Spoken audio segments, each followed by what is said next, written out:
Yo, what's up, guys? Welcome back to Stacking Dubs. Sorry, I've been MIA lately, guys. I've been out for work, out in Denver, just out doing the thing since the All-Star break, extended leave for me. But we have a lot to talk about, a lot of exciting things to catch up on with the Dubs, who are now 6-1 in the Jimmy Butler era. Just a little flashback. Last week, again, I was in Denver at the Four Seasons where the Lakers were in town to play the Nuggets. So while we were setting up our fundraising gala, I work for a nonprofit, and we were setting up our big gala. The Lakers were just on the other side of the same floor, working on getting trained, getting food, working with the coaching staff. So I didn't see LeBron, but saw a bunch of Luca, saw Austin Reeves. My wife was in the fitness center where Jackson Hayes was working out, and I got a text message saying this guy's working out, but I'm pretty sure I can bench press more than him. And my wife is strong. Don't get her twisted, but yeah, I guess he wasn't. Jackson Hayes wasn't working very hard down there. But nevertheless, guys, the Warriors. It's too early to say we're back, but it's not too early to say that we are better than we have been at any point in this season, other than obviously the hot start to the season. But I would argue that this team is a better team, and we'll just see how sustainable that is. We'll kind of get into that a bit more. Let's just talk about Jimmy Butler. And more so this the impact and the way this team has been playing since we got Jimmy Butler. Because as much as it's very easy to point to the one major change that we've made, adding Jimmy and things just starting to go right. Honestly, he's been a little up and down. In some ways, not quite the finisher at the hoop, not quite the scoring aggressiveness that I would have expected out of him, but pleasantly much more surprising. I did not know how good of a playmaker, passer he is. The spacing he can provide without being a three-point shooter, just really just running that baseline, the attitude that he brings to the entire team. All these little things are partly and a big part as to why the Warriors are playing better. In addition, just to mixing things up, getting a fresh look, and just a shot of life more than anything else. That has been just by far the most important thing for the Warriors, just to reset, especially for Steph Curry, Draymond Green, just starting with a blank slate. And when you couple that with a little winning streak, regardless of who you're playing against, the Warriors are taking care of business, which is the first and most important thing. And they've looked impressive in how they're doing it. Jimmy Butler. I mean, just watching him, I think, they call him Megatron out there because you see that, as a football player, he'd be called a receiver, tight end, if you will. He might be, other than LeBron James, probably the most translatable football or NBA to NFL player. Like, I have no doubt that Jimmy Butler, unless for whatever reason his straight line speed just is well below what you would expect, I would think he'd be a phenomenal downfield receiver or tight end. You can just see him, his ball skills in the air, just knows how to position, knows how to seal guys off, stack defenders, just uses his body in a way that you really don't know how to use unless you played a very strong physical contact sport like a football where you're just getting hands on guys and understanding leverage, like leveraging your hips, right? Draymond Green does a great job of that. Didn't really translate much to his football game if you've seen the clips at Michigan State, but he did try playing football. So we'll leave it at that. But aside from the football comparisons with LeBron, I mean, Jimmy Butler, just his playing style. And again, I'm not saying he is as good as LeBron, but he's probably got the most similarities in his playing style to LeBron. Not quite the shooter that Braun is, but just the playmaking first mentality, the ability to get downhill, get to the hoop, and just kind of muscle his way in there. The IQ and just understanding and just never really being sped up on the offensive side of the ball. Everything is just under control. You can see, I mean, the Warriors at least 4 or 5 times a game before Jimmy, you're just scratching your head, swearing at the TV on these terrible turnovers. A lot less of that these days. And yes, there are still some, but you just see that Jimmy has a calming influence on everybody. Just we're taking our time. I know we want to play fast, but we were rushing, right? The old saying is play, what is it? Play quick, but don't hurry. Don't rush. be under control. He sees the floor well. I mean, even just the little things, and it's only been 7 games, but you just see the shape of the offense on the floor. We're getting into much higher quality shots earlier in the shot clock. Almost, gosh, I'd say 90% of possessions ends in a clean look. And that's something that the Warriors, especially with Steph off the court, were not getting until Jimmy arrived. A lot of times it was Wiggins really just scrapping, hurricaning his way in, trying to get to the line, trying to get a shot. And yes, Wiggins was playing well and finishing well and making difficult shots. But I think we've seen over the last few years, is it's not quite sustainable. He'll have up and down games just because the shots are tough. And yeah, we miss his 3-point shooting. But honestly, in a weird way, as we're talking about spacing, Jimmy, like I was saying, gives you a bit of spacing from baseline to perimeter with stuff out there. So it's working for now. The question is what happens to the geometry of the floor once you enter Kuminga back in it there, who's a very unique player and does need to be in all the finishing and high leverage moments. We'll talk about that a bit more. But I want to get back to Jimmy. So first off, the difference between what Wiggins brought as a glorified role player, he did it very well, and then just Jimmy being a star in addition, it's only at 3, 4 points more per game scoring, but it's the playmaking, it's the connectiveness that Jimmy brings. And I had no idea that he was this type of player. I always knew he's like, a 4 or 4.5 assist type guy. I didn't realize that, how well he sees the floor, how just connected that basically everyone on the floor is in play when Jimmy is out there with the ball. He can catch it at that low block, catch it from the wing. You see him immediately just kind of dissecting, seeing the floor, and he just knows where to go with the ball. He's directing traffic, even off the ball. And when you couple that with Draymond Green's IQ, with Steph Curry's IQ and spacing, even with Pajemski's just creation, Pajemski's best skill, I think, is as a connector. And so when you add, another connector, now you have Draymond, Steph, Pajemski, who are all great passers. Now you enter Jimmy Butler, who's maybe even a better passer than all of them or close to it. That's what you were missing with Wiggins, right? Wiggins wasn't a passer, playmaker for others. He was there, as a play finisher on offense and a spacer. But when the Warriors were at their best, in their heyday, and honestly, even before Kevin Durant, who, is a good passer, but Jimmy's a much better passer. I'm talking about your Steph, Dre, Clay, and Iguodala lineups, and even Barnes.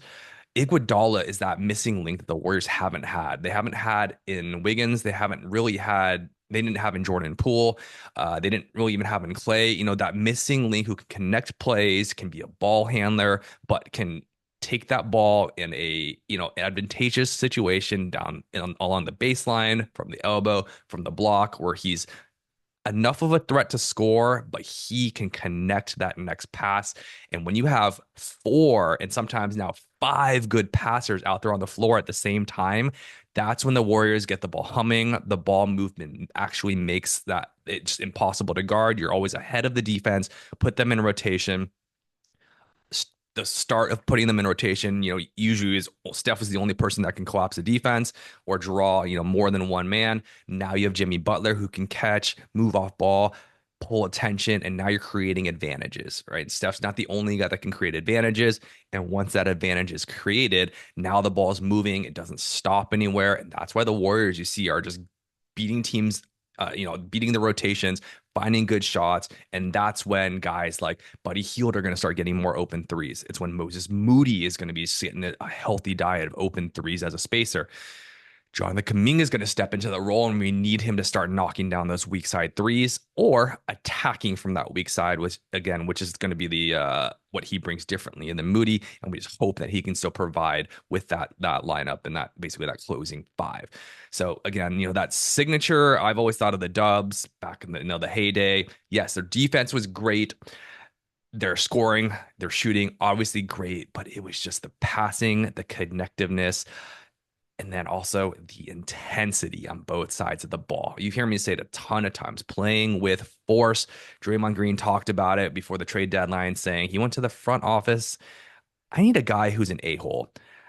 I need a guy, I'm putting it, this is in my words, but he wants a guy that takes winning personally. It's what you get with Draymond Green. It's why he has so much fire and I'm okay with that fire, even though he does go over the line, is because it's directed at wanting to win. It's competitiveness. Brandon Pajemski has that trait.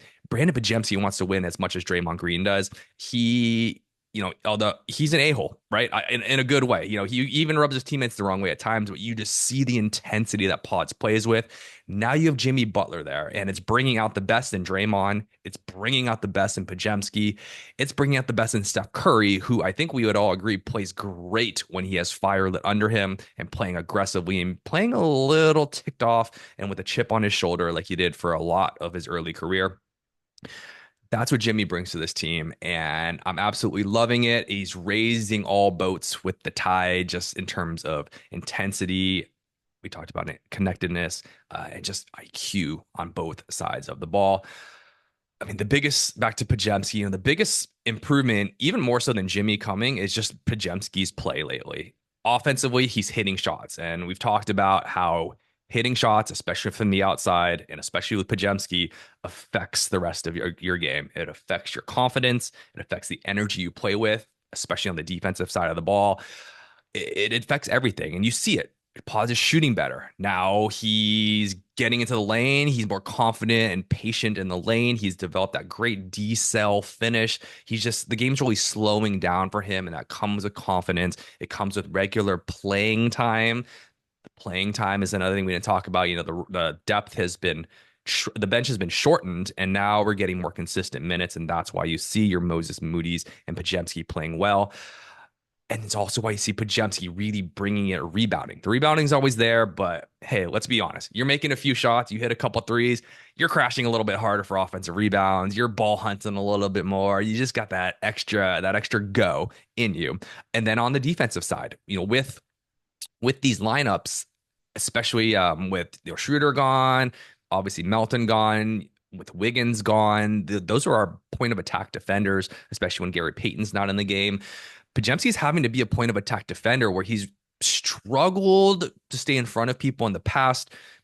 He's still, not the fastest, quickest, or strongest or tallest athlete, but you just see the force he's playing with. He's getting into guys, he's being disruptive, and he knows that he can just, basically get a little more disruptive, knowing that guys like Jimmy Butler, Draymond Green are behind him to help kind of clean up if he gets beat. And then he's smart enough to rotate, and the defensive rotations are just so much more on point.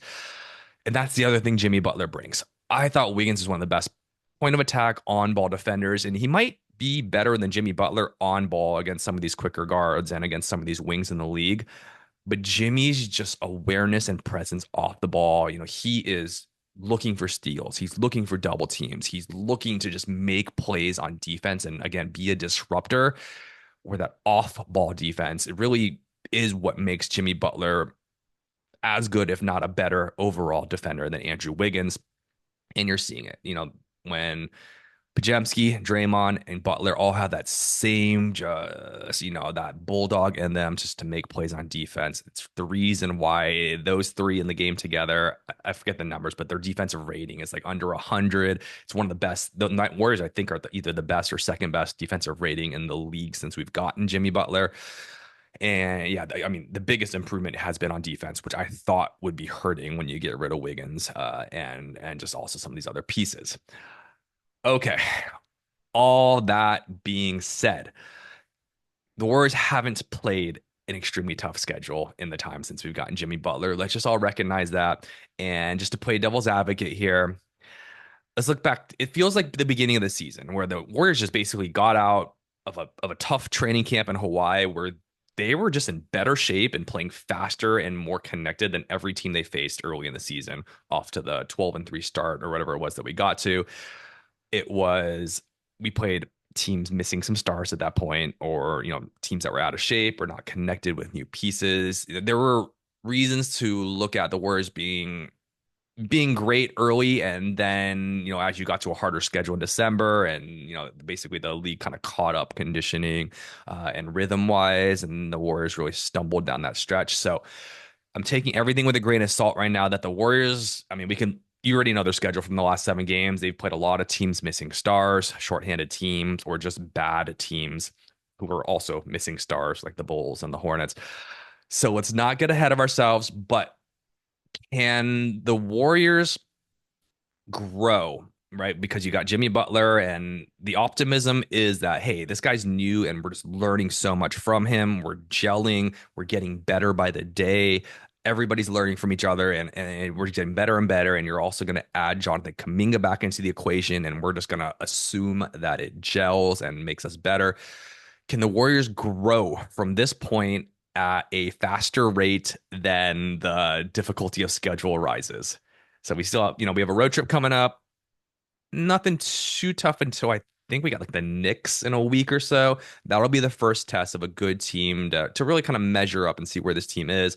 But yeah, I mean, if this team can grow and pass a couple of these tests, I mean, looking ahead to kind of the West, I mean, the West is wide open outside of the Thunder being the best team by far. But the Warriors even if played the Thunder very well. They've beaten the Thunder shorthanded. They've basically played with the Thunder in both or all two of the three games that we played them. Is that right? And outside of that, I mean, you're looking at Memphis and Houston, the Nuggets and the Lakers kind of jostled between that 2 and 5 seed right now in any order. Figure the goal for the Warriors is to get to the 6 seed, which is very doable. I think we're a game and a half out now, the 6 seed, and a lot of these teams are collapsing. The Suns are basically out of it. The Kings are falling apart. The Mavericks, who knows? But I mean, who knows when their centers are coming back? You get the Wolves who are right there with us. We have, who am I missing?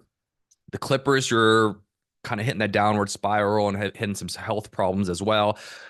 There's a very realistic chance that the Warriors can sneak into that 6th spot, and maybe even if Houston keeps losing, even into that 5. But I think that 6 is the sweet spot because then you're playing the 3 seed, and I think you want to avoid the Nuggets, and I think you want to avoid the Lakers, to be honest, at that point. But if you can somehow end up with Memphis or somehow like the Rockets at that point, that's a good matchup for the Warriors against some of these young teams. Most importantly, in that 6 seed, if you win, you do not have to play the Thunder in the second round. The second round, Thunder will be playing the winner of the 4 or 5 game. So assuming the Thunder pass on. So if that's the case, that is the optimal place where the Warriors could end up playing something like the Grizzlies.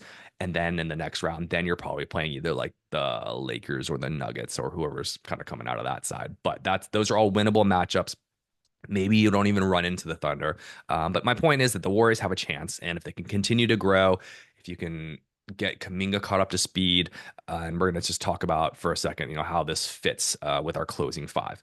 So let's just go to the final, not the starting 5, but the closing 5, because that's what matters the most, in my opinion. So what made the Warriors great, and we're going to go back to this whole dynasty thing, aside from their passing, and it goes hand in hand, was Draymond Green playing the 5. All the best lineups in the NBA, just efficiency, statistically, analytically across the NBA over the last decade or so, have been a Draymond Green at the 5 Warriors lineup. And obviously they had a ton of talent, but the fact Draymond still remains, honestly, other than just like straight rim protection, the best defender of the generation, even at center, where you can just guard multiple positions. He's a great off-ball help defender. He's arguably even better on-ball defender, can guard 1 through 5, unlocks everything on the defensive side of the ball. And then he also just gives you so much playmaking on the offensive side of the ball as a center. That lineup is why the Warriors have a chance all the time when you have Draymond at the 5, Steph at the 1. The lineup is going to look something like Steph at the 1, Podziemski at the 2, Butler, Kaminga at the 3-4, however you want to look at those two, whatever that works better, and then Draymond at the 5. The questions for that lineup, can first off, Podziemski continue to provide spacing as a shooter? He's come on strong as of late, shooting well over 40% for the last well over 20 games now. Can he operate basically in space on the perimeter? Can he be your point of attack defender to a high enough level against more of the elite guards in the league? I'm going to ask the exact same questions about Jonathan Kaminga. Can Jonathan Kaminga provide enough spacing on that weak side? His spacing is going to come from a little bit more than 3-point shooting, because we know teams are going to respect his drive and that weak side attack much more than they would like a Moody. And so the space isn't going to be, it's going to be a step less in terms of spacing, in terms of gravity. But if that's the case, can he continue to get to the rim from the weak side and really just kind of keep this geometry basically in an advantageous state at all times? And then can Jonathan Kuminga operate as a point of attack perimeter defender, right? It's going to be Pods, J.K. Butler. Who's going to emerge against a team that has an elite point guard and an elite wing? Something like, Shea and Jalen Williams, something like Luca and LeBron. Who are your two defenders that are going to slow down those type of guys? I don't know. Pods is going to be undersized. Kaminga is going to be he's just raw defensively, but he's better on ball. Can those two basically take that assignment without Jimmy Butler having to do all of the work there? So Jimmy can play a little bit more off ball. That's what we need to answer, and that's what we're going to see out of these five when Kaminga returns. Sounds like somewhere between a week and 2 weeks away. So, anyways, guys, lots to be excited about, lot to still be apprehensive about, but it's been great to kind of recap where the Warriors have been and how different of a team they are just from a little change in personnel. And again, Wiggins was no slouch. Wiggins played great for us, but just a different look and more so a different attitude. Has the Warriors believing? So let's continue to believe. We have a very, very good schedule going forward. Let's take care of the ones we need to take care of. Let's win the coin toss games, and let's, just like the beginning of the season, win some games that we're underdogs in, especially on the road where we took out like the Thunder and the Celtics. But tough games coming up down in about a couple weeks from now as well. All right, guys, it's been fun. I will talk to you guys next, and hopefully we keep it going. Till next time. I'm Christian. Don't forget, hit like, subscribe. Let's keep this channel rolling. Let's keep stacking some dubs. Until next time, peace, love, and stacking dubs.